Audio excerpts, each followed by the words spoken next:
How are you doing, everybody? Welcome to my channel. This is You Too Can Be Great. This is the Real Housewives of Salt Lake City Season 1 Episode 2 review. A Snow Mountain of Trouble, child, and there was a whole lot of trouble in this episode that I'd like to get to.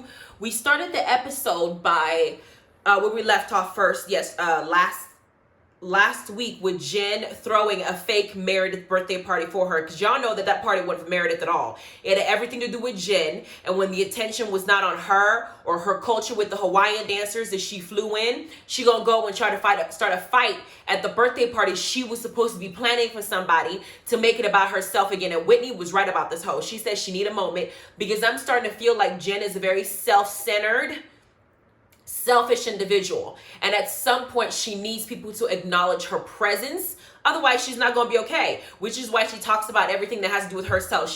I think she called herself a black diamond at some point. You know, people have to see me as a black. Jen to me is an attention seeker, because we're watching, we know the last episode, when if you watch my review, if y'all haven't seen it, go watch the last review I did for Salt Lake City episode 1. Jen had decided to bring up to Mary at that party that Mary didn't want to acknowledge the fact that she was feeling hurt by her basically saying that they smelled like hospital, knowing that she went to the hospital to see her auntie who had both her legs amputated. I'm gonna give it to Jen in the sense that Mary Magdalene is not about to sit up here and apologize for nothing. That woman married her stepfather. She is fucking her stepfather. She had a son by her stepfather. You think she's gonna sit up here and admit that she did something wrong? No. What Jen is doing is Jen is trying to push her to feel something that's not there. She is not remorseful. But that scene in the birthday party that you would throw for somebody else is not the perfect scenario for you to be addressing someone and trying to check them. Whitney says something to Meredith on the side while Jen is out there cussing her out, fake Mormon, this, bitch that, all this other stuff. Meredith is at her party being told by Whitney that Jen, the person who's throwing her the party, is in a room with some of the females yelling at Mary and cussing everybody out and talking about Mary because Mary didn't want to acknowledge her pain. Meredith now had to go into a room where Jen is running her mouth in the wrong direction towards Mary, and Mary's telling her story. You know what? I've never been in the hospital before.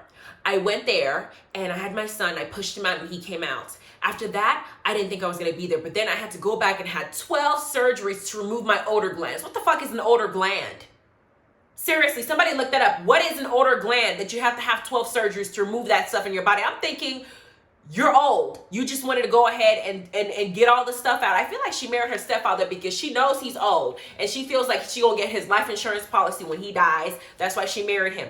Now, somebody in my comment put that the story that Mary told about her grandmother having her in her will, that it ain't true. There's rumors out there going that Mary was fucking her stepfather while her grandmother was old, and that they just kind of continued the relationship that they had before, which I would absolutely believe. I can't imagine that somebody will in the house, you're calling them stepdad, and then when your grandma passes away, you suddenly fall in love with him. You must have been feeling them some type of way while you were calling them stepdad. But Mary now decides that when Mary comes in, that she wants to squash it. Heather was my spirit. I told y'all I'm like Heather in my first review, because Heather said, I don't even know why we're arguing about this shit. It's so stupid. But when Meredith comes in, Jen says she's going to put on her big girl panties and she's going to forgive the piss poor ass apology that Mary gave just so they can squash everything. Because Mary's in her confessional going, all your friends smells like hospital. And then on the flip side, she's telling Jen and Heather, I made a comment about hospital. I didn't say she smelled like hospital. I said it smelled like hospital when she came back. And people told it to her in a derogatory way. Girl, you were being derogatory in your words. You're still doing it, heifer. Anyway, that scene goes. The next scene that we have is Whitney is now going to talk to Lisa. Lisa is the woman who owns the tequila company, the Vida Tequila. They make tequila left and right. That's what they make. That's one of the businesses they make a lot of money from in Utah. And she, I guess, was one of the women who donated liquor to Whitney for her vow renewal last episode. So the alcohol that she donated was for them to have fun. It was free. Lisa didn't want to have to pay for it because they had their wedding and they were not trying to spend all the money. They just wanted a simple vow renewal, and Lisa was able to donate liquor to her without her even being invited to the damn party in the first place, which makes me think that these girls aren't really friends. I think that Bravo probably put them together to have this show, but in real life they don't talk, because Whitney met up with Mary last episode. And Mary and her are supposed to be close, but Mary wasn't invited to her vow renewal. Then on the flip side, you have Lisa donating liquor for your vow renewal, but she wasn't even invited either. I'm confused. The only person I saw there was Heather, but Heather is cousin to Whitney. Anyway, Whitney's talking to Lisa and she's complaining about the bartenders that Lisa gifted her, saying that they were drinking shots to themselves. I mean, hell, we know that if you're a bartender, there's a party that's lit and we already served you. If there's some liquor, I'm gonna take shots too. Shit, I've been working hard all night. I need a drink. But Lisa is complaining that the workers weren't professional and that there were bottles broken everywhere and that her husband's liquor from Ireland that you get imported was dipped into. And then Whitney's like, you know, shocked. Like, you know, Lisa's shocked. Like, why is Whitney telling me this when I gave her free drinks, free service? I understand why Lisa's irritated, because I would be irritated too, but you didn't pay for this liquor. So why are you complaining about something that was essentially free? You got what you paid for. You got free service and free drinks. So if the workers there didn't, you know, act in a certain way, you're not paying me or them.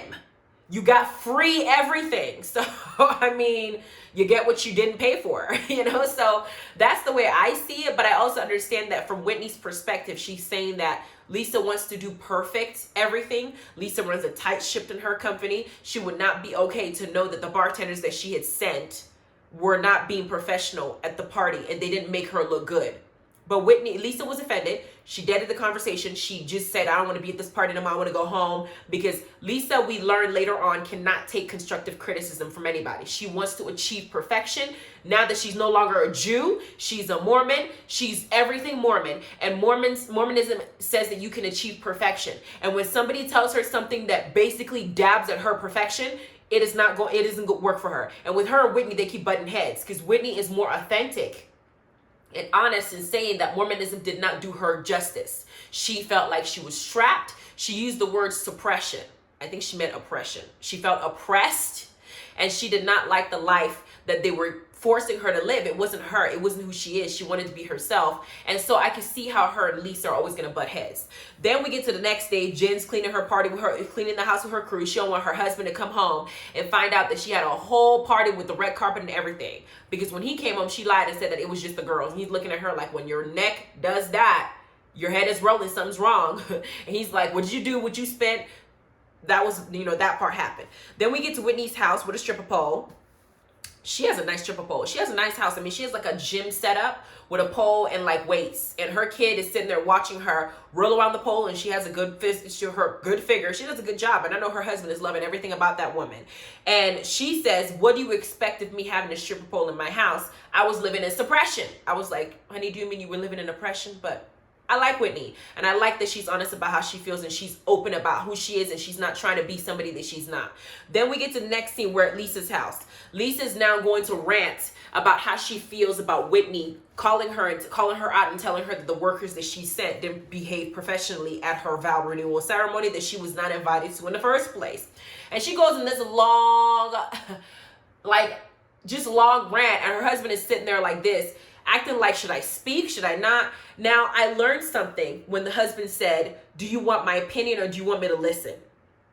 And Lisa said, I just want to talk, because it strengthens my perception of Lisa in the sense that she does not take constructive criticism well. That is something that her husband is aware of, and he knows not to speak up when Lisa don't want to listen. So he asked permission first. Do you want to hear my opinion, or do you just want me to sit here and listen to you ramble? And then agree with whatever it is that you say, because there's some people out there that can't take it. You just have to agree with them. That's all they want. And she basically says that she called Whitney and she gave Whitney a piece of her mind when Whitney texted her and tried to squash stuff. And in the midst of the conversation, she didn't let us know what she actually told Whitney on the phone. She just made little jabs at her, judging her. I wasn't invited at your wedding with a stripper pole that was in the backyard in the basement of your house. Like, does it matter where she has her vow renewal? What's the issue? Are you mad that she called you out? Or are you just trying to pick at things that you feel is, as a Mormon, she shouldn't be doing? Girl, bye. Anyway, I just look at some of these ladies and I think that they're just frigid. This religion is making them extremely frigid and restrained. Y'all only choose to go, you only embrace it when it benefits you. Okay? Because her having a stripper pole in her house, it's not like she at the club. Let her have it in her house. It's her home. She can have a pole if she wants a pole. Now, we get to Heather and Whitney, and they're at a ski location because Heather is putting together a gathering where she wants everybody to go skiing, because in Utah with all those mountains and all the snow, it doesn't make sense for y'all not to go skiing. Hell, I wanted to go skiing. As beautiful as it was, shit, I should go. Anyway, she's talking to Whitney, and she also lets Whitney know that she felt dismissed. She felt hurt because how Lisa dismissed her presence at the party, and they flash back to it. Lisa did kind of like walk past Heather and not really acknowledge her, just give her like a dry hi, and if you know, she felt some type of way about it. And then Whitney now decides to let Heather know the phone call she got from Lisa, who was upset about her being checked, and she lets us know in the call that Lisa threatened to let everybody in town know her business, and that right now, in addition to Whitney being looked down on by the Mormon community for not just having a divorce, but having an affair while she was still married, and then marrying the man she had an affair with after the divorce, even though they've been married for 15 years. Lisa said that you don't want me to tell people your business, and that you out here fucking around, you are a swinger. And Whitney lets us know that in her family, they have polygamies in her family who are also Mormons, which is what I said. I mentioned Warren Jeffs my last review, saying that Warren Jeffs is the leader of the Fundamental Christian Church. He's the current prophet, and they practice polygamy. And fundamental Christianity is, to me, is a variation of the Mormon Church. They're basically the same thing, and they have a lot of similarities in how they operate. And Whitney says, as a devout Mormon, and is in her history of her family, they also have polygamy, and they also have swingers within the polygamous community. And she also said that what happens is they have like a phone, like a cup phone or something with strings, and then when the marshal comes into town, they circulate that information saying, yo, hide your wives, hide your kids, hide your wives. But she wants to hide your wives because it's illegal technically in Utah for them to have plural marriages, but they find ways around it. They're just gonna hide the wives when the marshal comes out, and then bring them out when the marshal's gone. So, but she also says that these are rumors as far as her and her husband being swingers, and Lisa kind of decided to use it as like a blackmail type situation. If you don't stop running your mouth about my business, which Whitney wasn't running her mouth about her business, she went straight to the source. But she kind of was like, I'm gonna tell people this. Lisa, your slip is showing. Because as much as you want to act perfect, bitch, your slip is showing. Because if that's your way of trying to check someone, is by trying to hold or lord something, which is a rumor, over their head, it says a lot about the type of person that you are. You don't mean love and kindness like you want to tell people you portray. Oh, it's just love and kindness, peace and love. No, girl, it's more like nice, nasty. I'm going to be nice to you, but I'm going to hold this over your head. So when you do something that I don't like, I'm just going to throw this right in your face. That's the kind of friend that Lisa is to people. Because Meredith keeps defending this girl. And Meredith's going to learn as the season goes by, mark my words. Meredith is going to start seeing Lisa for the type of person that she is. And she's going to have a wool just pulled over her head. Because right now, Meredith and Lisa look a lot alike. And I think that's one of the reasons why Meredith defends her so much, because she feels like they have a lot in common with looks and behavior and everything. But Lisa's a hot ass mess. Now, we get to Whitney's father's house, or Whitney's house. Her father's coming to visit. Now we find out something about her father, who looks like he looks like a rock star to me, like somebody who's out there playing guitars. The way the image she gives me, Whitney lets us know that her father is her best friend and they have a good relationship. But she also discloses something to us. Her father is an addict. He's addicted to painkillers.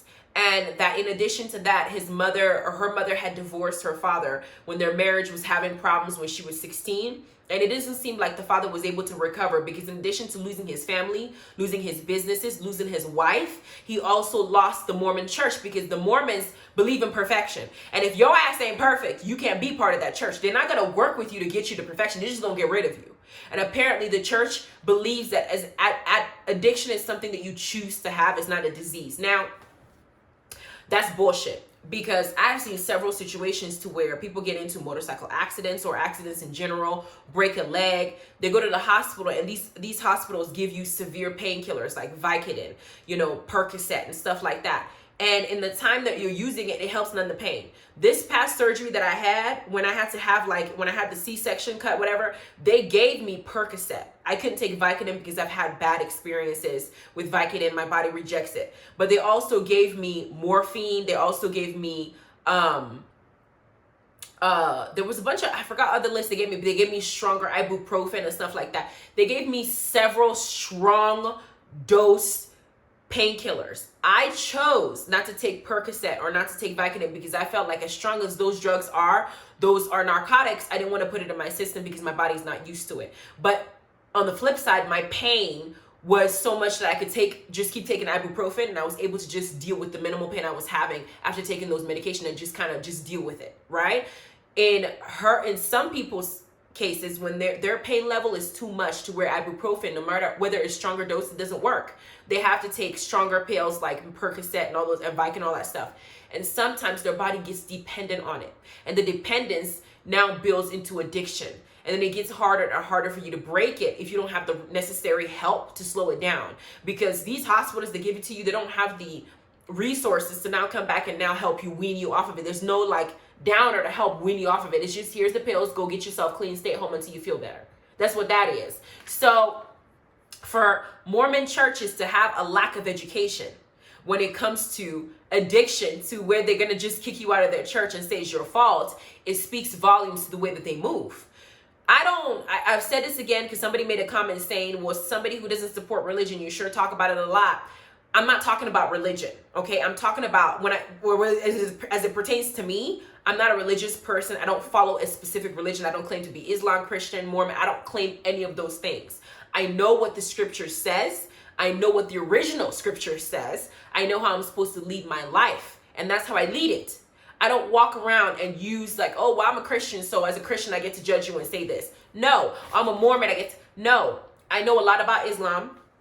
I know a lot about Christianity. I know a lot about Catholicism. I've read about them, but I don't live by some of the social norms that they project onto you that have nothing to do with the scriptures at all. Some people just make up their own rules. I guarantee you, if I read the Book of Mormonism, it doesn't say if you're an addict, you don't get to come to church anymore. We're going to excommunicate you. That's a socially accepted rule they just made up as they go by. Well, you're going to achieve perfection, so if you're not part of this, you're going to go. They're making up shit as they're going along because now this man is having to deal with it and it's breaking him down. And I felt bad for him. Now, we get to Meredith and Seth. They're having dinner. Seth is her husband. But we find out right after she gives us a speech about how her and her husband are, they fell in love young. She married him at 24. They had their first kid at 25. She was just in love. They've been together. The next question he asks her is, who have you told that we're separated? And I'm like, oh, Meredith, you're separated from Seth? Because the image we got in the first episode, we saw her and Seth in the car with their son, Brooks, I think. And they were going out to go and have fun. They're like a family unit. She talks about their kids. Now we find out that Seth is not. Now it makes sense. In the last review, I told y'all that in the confessional, Seth said that he wanted more sex. And Meredith looked at him like, why would you say that? Because she doesn't want their business put out there. Seth don't care. He got a few alcohol in his system and he's telling it all. He lets us know, because I think in the dinner she was kind of thrown aback by him even saying that at all, because I don't think that she expected him on camera to let us know that they're separated, because they're in a Mormon community. As Mormons, they're going to have to go back to, they're going to have to live in this community that's filled with Mormons who judge them for their relationship. I don't think that she wanted that to be put out there, especially when it's on national television. But this man don't care. He wants his marriage. He wants love. It seems like he's like pushing for more affection from her and more like, I care, I miss you, I want you, because he picks an argument with her about text messages. He says, I want transparency. Here's my phone. You can read my phone. And she's like, I don't want to read your phone messages because I'm not going to let you read mine. And in the confessionals, he says something like, well, I'm not dating somebody. I know we're separated, but we're trying to work at it. I'm not dating somebody. I would like to know that she's not. But he's also complaining that she's always on her phone. So I think in his head, he's thinking that she's already seen other people. That's why she's not wanting to touch him, because he's not getting sex. That's why she's not wanting to show affection, because he's not getting that. It seems like he's trying to work at it, but he's making it seem like she's not putting in as much effort. And Meredith is saying that she is. But the man is telling you that he's not getting any ass. Meredith, give this man some ass. Kiss him. Touch him. See him in the middle of the house and just throw him down on the bed. Just don't take your hands off of him. And I guarantee you this marriage will work, because it'll tell him that ain't no other man in this world getting your attention, child. Give him that so your marriage can last, because it seems like y'all are separated, but y'all are not fully away from each other. This can still be fixed, girl. Just go home, take off your clothes, and see what happens. Let whatever happens after you're just butt ass naked. Let it go. Okay? Because this man is telling you in his own words, I need affection. I need booty. I need attention. I need to read your phone because I think that you flirt with other people. That's what that is. Then we get the Snowboard Central with all the girls. All the girls are meeting up to go snowboarding. Mary was late because she wanted to wait for a FedEx package to come to her house. And the FedEx package was a Chanel coat that she had to wear because she has to dress specifically because she don't want to be skiing and got a wedgie up her ass to where she can't reach. In those skiing suits, you can't reach your wedgies, and she's worried about a wedgie. Shut up. Mary, I feel like, is trying to keep up with the Joneses. Mary is not authentic to me. She is disingenuine. She's full of shit. That's how I feel. I don't care that she's the first church lady. To me, she's full of shit. Because the way that she portrays herself, I feel like she's trying to keep up with all these people that are also basking in money. Because I'm wondering, Mary, you didn't tell me about the businesses you have. You're in charge of a church. How are you getting the money to be buying all these Chanel clothes? From the church plate? I'm confused. What does her husband do? You know, the stepfather she married? Can somebody tell me what he does? Because I don't remember her telling her what he does for a living. He's too old. He's probably retired. Girl, she had to wait to go to skiing because she wanted to get her coat. And that Chanel coat is what she needed to go outdoors and go skiing in a physical activity. She wants to be wearing Chanel. Because Jen also comes in, and Jen also does the same thing. Jen also worried about her outfit, and she says she looks better than Mary because she looks like a black diamond. And then she wants Mary to bring her ass onto that Bunny Hill bitch so they can go ahead with their outfits and show up. They're not even there to ski. Because Heather in her confessional said all these efforts these women went to put on these clothes, they get on the ski slope and they can't even ski. They look a hot mess. Then after skiing, they gotta go to dinner. Mary comes in looking like she's going to church. She's wearing was it a skunk or a squirrel or some hat with fur all over her head, thinking that she's making a statement. She's going to dinner with this. All of them were late, by the way, so they missed their reservation. They're here now because there just happens to be a spot for them to eat. Then Whitney decides to bring up a conversation talking about how she doesn't feel like people should be as judgmental because now she's talking about her dad wanting to go back to the Mormon Church. I say, hell no, Pops. Do not go back to that church. No.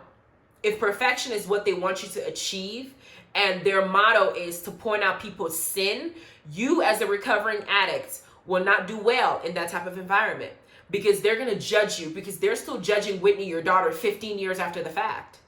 That church is still judging her. The community is still judging her. You are a recovering addict. To put yourself in that kind of environment may make you relapse. No, I say go to an environment that will treat you with respect, that will treat you with love. Hell, you might meet your next wife who's going to accept you for who you are. You made some mistakes in your life and you're trying to put yourself back together at 63 years old. You do not want to put yourself in an environment of people like that. Sorry, that's just not going to work. Then Whitney decides to, Mary decides to let Whitney know to bring up whatever it is that she feels is being passed judgment against her. And Whitney decides to talk directly to Lisa because Meredith gave her the advice to maybe talk to Lisa personally because she feels like Lisa is only coming with love and kindness. Whitney decides to address Lisa in the crowd of everybody else, which we know in situations like that, you kind of feel attacked. We saw that situation with Dr. Jackie. Dr. Jackie was checked in the middle of a crowd and she said what? Done with it. She did not want to be put on blast because it embarrassed her. Lisa is put in the same position as Dr. Jackie was from Married to Medicine, and she is not responding well because she is dismissing everything that Whitney says. She's saying things like, well, Whitney, if you took what I said and you feel some type of way, that's your right, that's your choice, that's your fault for feeling some type of way. Well, if you're telling me that if I don't do this, you're gonna now take rumors and basically smear my entire who I am around this community, you're threatening me. But Lisa's saying, no, I didn't threaten you. You just felt threatened. I feel threatened, bitch, because you threatened me. Like, what are you trying to say? Lisa is being completely passive aggressive. She's being defensive. She's not claiming any responsibility for the words that came out of her mouth because she didn't feel like Whitney would have the balls to bring it up in front of the group. So she's trying to basically protect herself and saying all she has is love and kindness.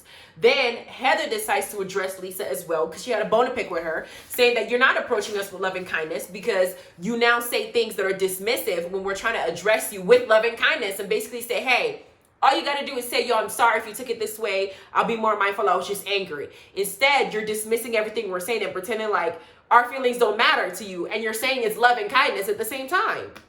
Then Lisa says, fuck you to Heather. She brings up the text messages, deflecting again because she don't want to take responsibility for this, saying that When she texts Heather, Heather responded to her with a thumbs up, and thumbs up to her is a fuck you. Well, I do believe that Heather did mean fuck you. But the thing is, Heather is getting a text from Lisa who said, I don't know you. If you don't know me, how are you texting me? So fuck you. But Lisa decides to say fuck you back to her in the middle of the table because now Heather is addressing her. And at the end of the day, when Meredith speaks up and basically holds Lisa and say, yo, you got to kind of listen to what they're saying at the same time. Then Lisa says, well, I apologize to you. She gives a dry ass apology, the same thing that Mary does. I apologize to you when I made it. Like, apologies with anger. So I'm dropping this. Let's move on. Let's hit the reset button. I'm just done with it. The same thing Jackie did. Dismissive. I wonder what's going to happen after these girls see their personalities being portrayed. I wonder what Mary's going to say. Mary's going to come back season 2 and adopt a whole new personality because she's going to see herself in the eyes of the people watching how she behaves. Lisa's going to come back with a whole new personality. Hell, they might add somebody else. Mary's behavior is off the chain. Lisa's behavior is off the chain. So far, I have Heather and Whitney, who are very real, very authentic. Meredith likes to keep secrets and she don't want her business out there. So we're going to find out more about her next week when her son decides to go off on Jen for Jen to open her legs in the middle of she's like, her vagina was in my face. Jen is a hot ass mess. Jen is an attention seeker. Jen will be the Nene of this season. Meredith is the Jackie of this season from Married to Medicine. Lisa and Whitney and Heather are Portia because Portia tells it all. And and I don't know who's Kenya yet, but we'll find out who Kenya is. Kenya is a little bit of a shit starter in her season. I want to know who's going to be shit starter in this situation because so far it just seems like these ladies are fighting to keep up the Mormon persona that they're holding on to in its entirety, except for Heather and Whitney. Everybody else is struggling to try and keep this. We're good, we're kind, we're not, we're bougie, we discuss things, we talk like mature adults, but child, they're crazy. Anyway, this is the second episode. Please like, subscribe, and notification bell. For those of you who are not getting the notifications, please go ahead and make sure that you're troubleshooting so you can get the alerts when I send them. If you're getting this for the first time and you haven't seen the rest of them, go ahead and binge watch because I have posted several reviews and y'all can go ahead and catch up and I hope you guys enjoy it. You guys have a great weekend and I'll see you guys on Sunday when I review Potomac. Just hurry up and give us a reunion already, child. We want Real Housewives of Atlanta to go ahead and come on now, all right? And Basketball Wives, I miss you. I want to talk shit about y'all. Please let the show move on. You guys have a good day. Bye.